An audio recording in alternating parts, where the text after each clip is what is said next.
どうもよろしくお願いします。高倉和也です。ゴジラ怪獣の好きなところを語る動画、ゴジラ怪獣ここが好き。今回もよろしくお願いいたします。今回はマイナー怪獣特集ということでですね、ゴジラ映画及びその関連作に登場したマイナー枠の怪獣についてのお話でございます。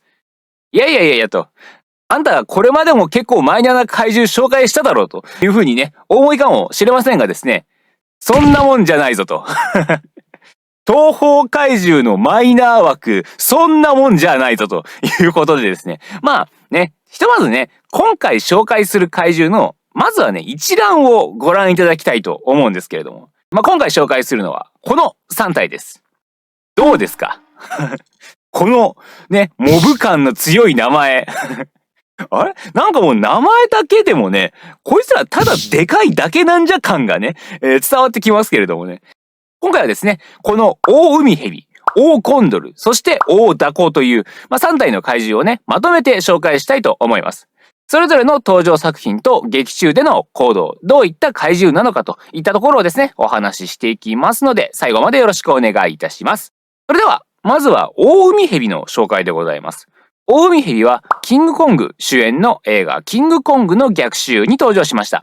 映画序盤の舞台であるモンド島近くの海に生息してまして、島からね、脱出しようとする主人公たちに襲いかかるんですけども、キングコングにね、大岩をバーンと投げつけられたことで、今度はね、コングを攻撃し、体に巻きついてね、締め上げるなどするんですけども、コングの怪力にはかなわず、倒されてしまうということになってますね。はい。以上です。いや、他にね、目立った活躍、以上です。それだけなんですよね、登場シーンがね。こんな感じでね、映画のワンシーンのみの登場なんですけれども、結構ね、強烈な印象を残す怪獣だと思うんですよね。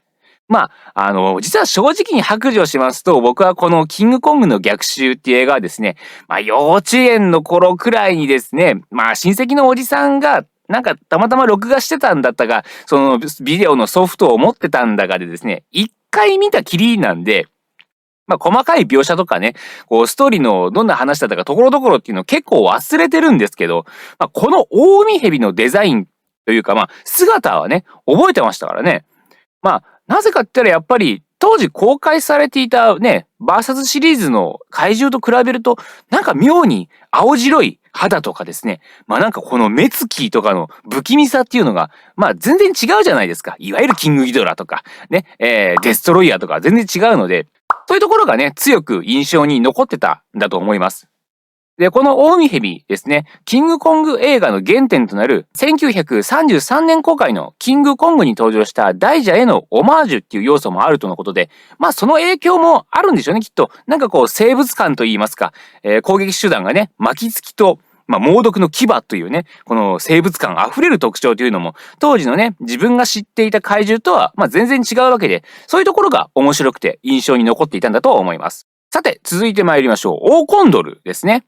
オオコンドルはゴジラ、エビラ、モスラ、南海の大決闘に登場した巨大な鳥の怪獣です。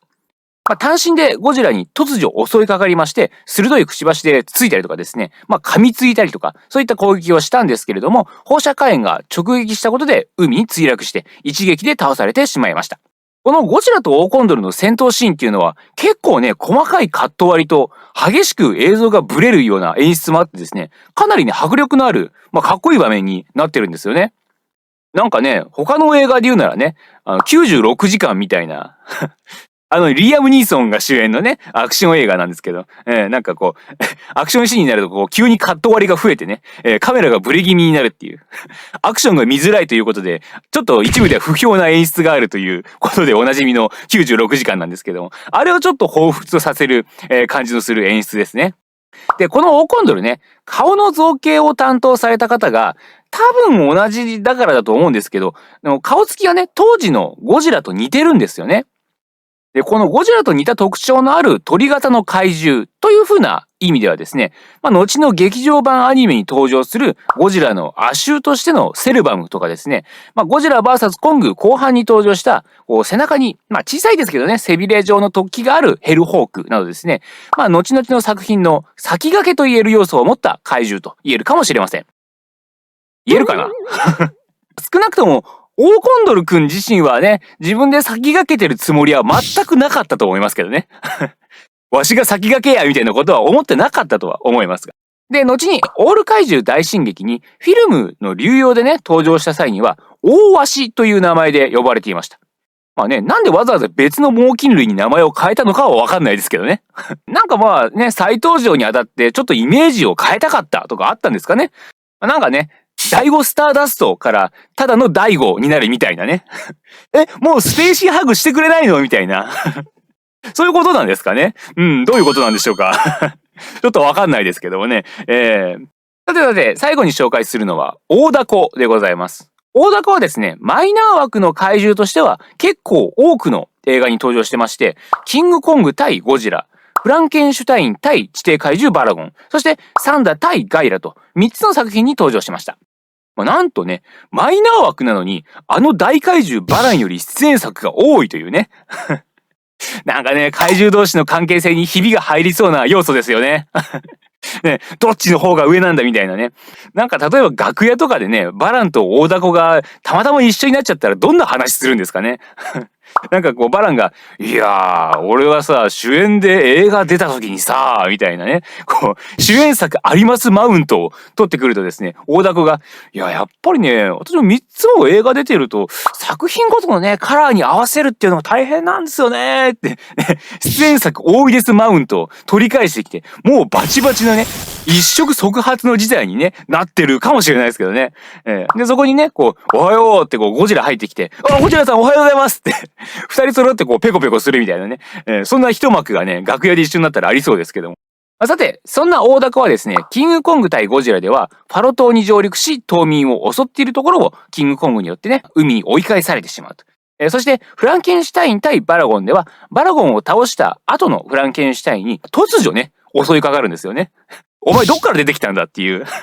ここ山の中だぞ。なんで大凧が出てくるんだっていう、謎のシーンではあるんですが。そんな感じで襲いかかりまして、フランケンシュタインを湖に引きずり込んでしまいました。さらに、サンダ対ガイラでは、船を襲っているところを、ガイラに妨害をされまして、で、そこで戦いになって、海に叩き込まれて倒されています。このように人間型であるとか、あるいは人間の形に近い怪獣と戦っている印象がある怪獣ですね。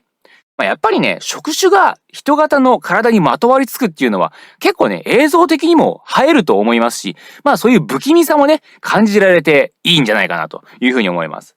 別名ね、海の悪魔なんて言われたりするこの大凧ですけども、そう言われるだけのね、怖さ、不気味さっていうのがね、あると思いますね。この大凧、撮影時のね、エピソードとして有名なのは、本当に生きたタコを使って撮影をしたという逸話ですよね。キングコング対ゴジラの時はですね、生きたタコをセットの中に離してカメラを回したんですけど、タコがね、全然動かなかったらしいですから。それはね、それはそうなんですよ。タコも突然連れてこられてね、ここで動け動けって言われてカメラ向けられたりとかしてもね、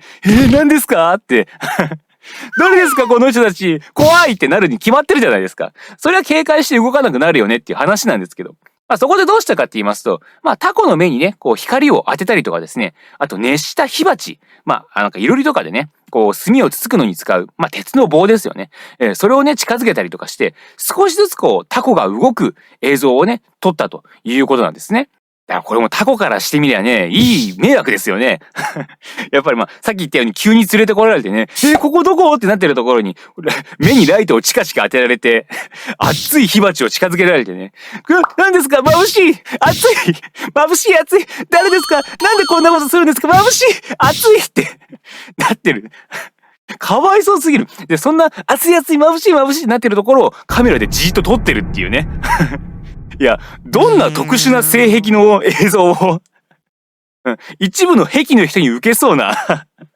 ね、もちろん、そうやって実際のタコを使っただけではなくて、ミニチュアも併用されてはいるんですけど、やっぱりね、この生きたタコが生み出す迫力っていうのはすごいですよね。当たり前ですけど、この生物感に溢れた動きというのは、すごい迫力だなと思います。円谷英二特技監督はですね、後に一作目のゴジラにつながるっていうその映画の企画の中で、巨大なタコが東京を襲うというね、アイデアも持っていたという話もありますので、このシーンはね、まさに撮りたかった映像が撮れたということだと思うので、それだけにかなり気合が入っていたんだろうなというのが、想像できる話ですよね。でそれだけね、思い入れのある怪獣だからこそ、出演した映画っていうのもね、だんだん増えていったということかと思います。ということで、今回はね、ちょっとマイナーな怪獣の紹介ということでお話をいたしました。3体ともね、単なる巨大な生き物なのか、あるいは怪獣なのか、この2つの概念のね、ちょうど境界線に立つような存在で、それだけにね、怪獣という肩書きががっつりついてるやつにはなかなかできない役回りというのをしてると思います。すぐ負けるとかね。ね、なかなかね、名前がついてる怪獣にね、すぐ負けろっていうような、そういう役はやらせられないですからね。そういう意味でもね、貴重な存在なんだなというふうに思います。以上、マイナー怪獣紹介の動画でございました。どうもありがとうございました。